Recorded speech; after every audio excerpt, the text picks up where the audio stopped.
follow-up? Robert, thank you. There's a large group of veterans who participate in Afghanistan and Iraq, and they're demonstrating today.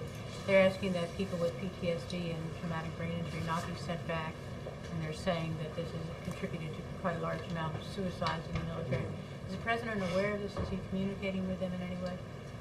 I don't know about the protests outside. Obviously, TBI, traumatic brain injury, PTSD, is something that the president worked on as a member of the Senate.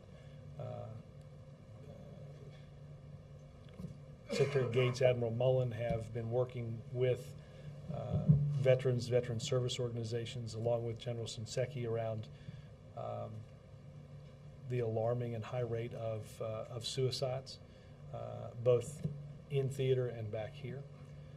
And it's an issue that we can and should take extraordinarily seriously.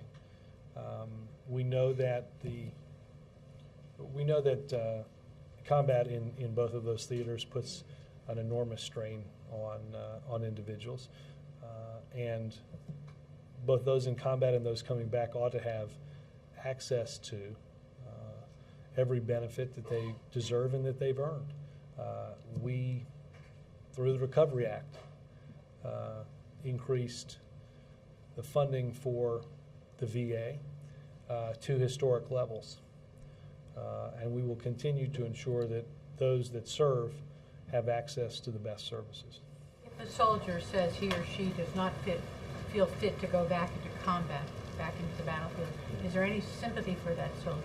Well, look, again, what I just said, obviously, that concern can and will be taken seriously. I would point you specifically to DOD about the operational procedure for how that might happen.